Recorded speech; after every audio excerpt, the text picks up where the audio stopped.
the Strike Industries mass driver looked like a smart upgrade. So I ran it on my Timberwolf 17 with well over 1,200 rounds through it. I even ran it in a Steel Challenge match, and what I got was a front row seat to Malfunction City. The worst part, I already knew it was acting up before the match. I was getting light primer strikes and the gun was just not ready. But I was already registered for Open Division and, well, I decided to run it anyway. Because if I pulled the comp, the gun would qualify for carry optics and I'd still be shooting in the open and severely undergunned. So I kept it on and just decided to own it. Big mistake. After the match, I did some digging and found out there was plenty of other shooters running into, well, the same problems that I was. So here's what happened and why this comp is off my gun. Maybe one day I'll get to the bottom of what's happening. It attaches using a proprietary guide rod and spring system.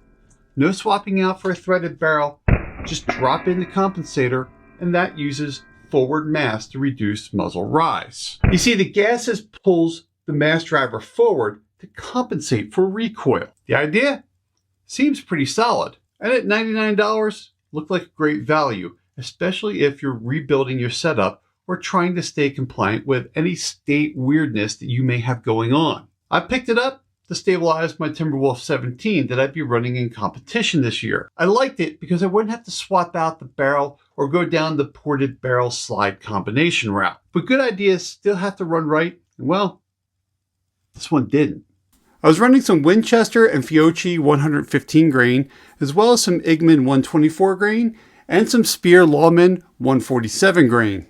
The problems that I was having was universal across all ammunition manufacturers. By the 400 round mark, I was already seeing problems with the mass driver. Match day proved that this was a gun combination that I just couldn't trust. After the match, I went back to the range for some testing.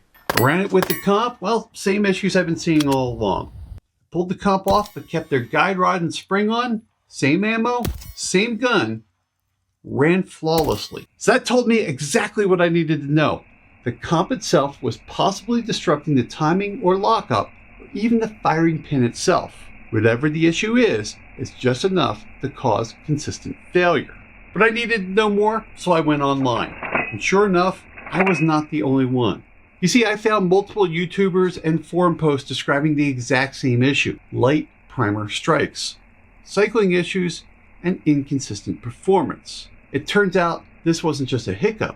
It's a known flaw that people are quietly working around. You see, I know it's light primer strikes because here's 3 rounds from match day with the light primer strikes on them. And that's a problem. So you might be wondering about my holster fitment. Well, to run it in competition, I had to modify my Ghost holster for a Glock long slide. It was a day of just heating up the Kydex with a heat gun and molding it around the gun. So yes, it can work in a rig, but if you're expecting plug and play fitment for a carry or training or even competition, you're in for a surprise. So let's break this down. What didn't work? Light primer strikes across multiple manufacturers. It's unreliable under match pressure and possibly some slide timing or lockup disruptions. But these are known issues that other people are reporting. So what worked?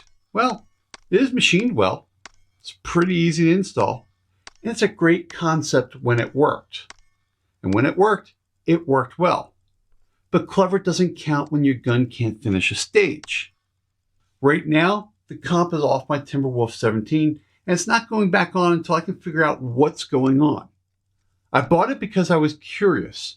I gave it a full run with several hundred rounds and even a competition. I even ran multiple ammunition manufacturers. And it failed. In the Rogue Nation, we question everything, especially our gear. If I'm standing on the line thinking, will this run clean or choke again? It's already disqualified. Look, this is not about hating on Strike Industries. They've got solid gear in their catalog, and you've seen other products from them on the channel that I've personally bought. But the mass driver comp, it's not built for serious training or real-world competition. This was a test, and it didn't pass. That's my full take on the Strike Industries mass driver comp.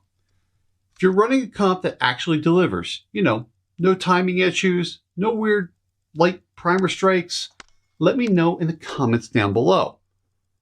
Because your gear needs to be something you can count on. And if you want to see what did make the cut, click right there. That's my take on the Alpha Wolf Glock 22 to 9mm drop-in. It's a great thing and might actually make it onto my Timberwolf. Train, build, reclaim. Welcome to the Rogue Nation.